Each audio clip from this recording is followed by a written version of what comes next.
In April, more than 1 million Wisconsin voters backed liberal Supreme Court nominee Janet Protasiewicz.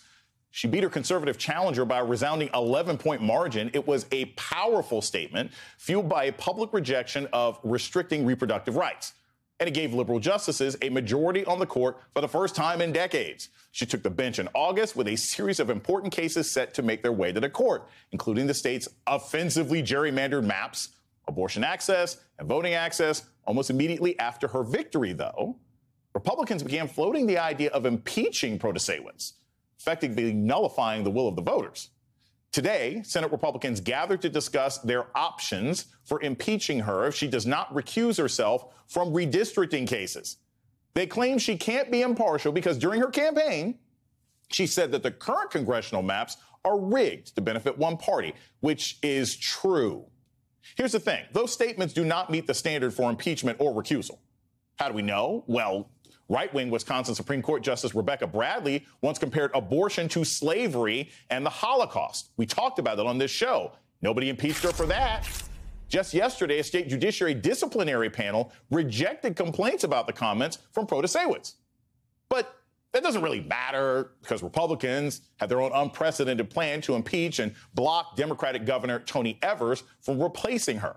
How? They could vote to impeach the justice but not convict. We're going a little Schoolhouse Rock here. If impeached, she would have to immediately stop performing her duties as a judge, effectively sidelining her without actually replacing her, leaving a deadlocked Supreme Court. And guess what? They've got the votes to do that because of a gerrymandered supermajority. See how these things connect? The threat of impeachment is being used by Republicans all across the country right now. In Georgia, they want to remove Fulton County District Attorney Fani Willis. And in North Carolina, they're trying to remove Anita Earls, the state's only black female Supreme Court justice, for speaking out about racial bias in the court.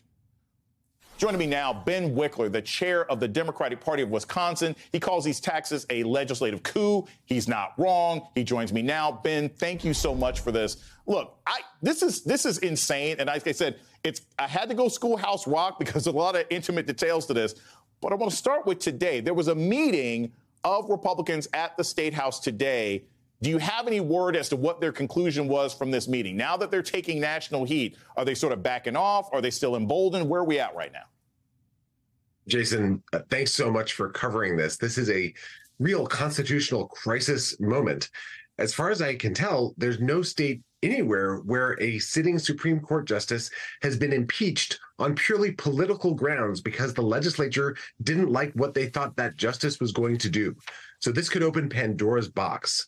We know Republicans right now are trying to not say anything publicly, but we're also getting the vibes that a lot of Republicans can feel in the pit of their stomach that this is a bad idea.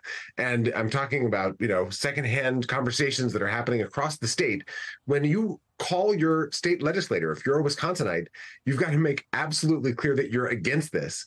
And I think we might see Republicans start to break ranks because they know that this is wrong. Even if you are the furthest right wing or the furthest left or anywhere in between, if you just impeach people when you disagree with their politics, our whole constitutional order can fall apart in a flash. And that's why we're asking everyone to go to defendjustice.com. We're asking every Wisconsinite to contact their legislators now and ask them to come out publicly with their position, not behind closed doors. We need to shut this impeachment threat down and avert a constitutional catastrophe. Now, at the state assembly, you've got 99 members. It only takes a simple majority to impeach someone, and the Republicans have a supermajority. They got 64 members. They can lose up to 12 assembly people. But I'm looking at the numbers here. There are 12 assembly Republicans and 6 Senate Republicans whose districts voted for Janet Protasiewicz this spring.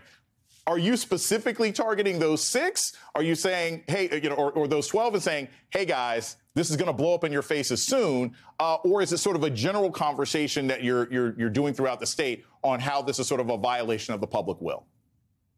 Right now, as I talk to you, there are volunteers knocking on doors, talking to voters who voted, we think, for Janet Protasiewicz this spring to tell them your state senator, your state representative is considering nullifying your vote, throwing out the election because they didn't like the results, and then asking voters to contact their legislators.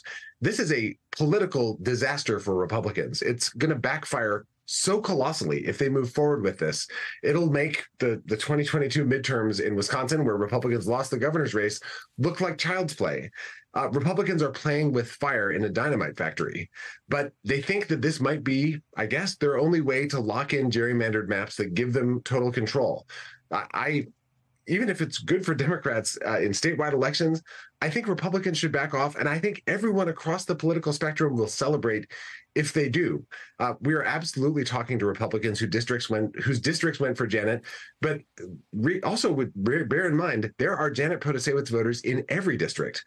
Many people who actually had never voted before voted in the spring Supreme Court election this spring. Republicans will lose them for life if they don't back off this immediately. Ben, we've got about a minute left, but I got to ask you this because, look, the Democratic Party of Wisconsin has been a model. You guys have gone at it. You have been raising money. You have been organizing on the ground. You're winning the statewide races. What advice would you give to other Democratic parties in places like Florida and North Carolina and Ohio who always seem to be playing catch up with these local issues? How have you been able to galvanize your voters in ways that state Democratic parties and other places just haven't managed to do yet? Well, I will say that the chairs in each of those three states, they have new chairs, and they're doing the thing that I would advise anyone to do, which is to build a year-round grassroots organizing operation, not wait until the fall of the even-numbered election year. Right now, the people knocking on doors in their own neighborhoods across Wisconsin in Republican districts are people who've done that in this spring in the Supreme Court election, last year in the midterms, in 2020, and will do it again in 2024. We have a year-round presence. That makes all the difference, and that's what's going to help Sherrod Brown win, will help us win North Carolina in 2024, and let's look at Florida too. Thank you, Wisconsin Democratic Chair Ben Wickler, for the work that you do. It is a model for everybody else in the country. Thank you so much.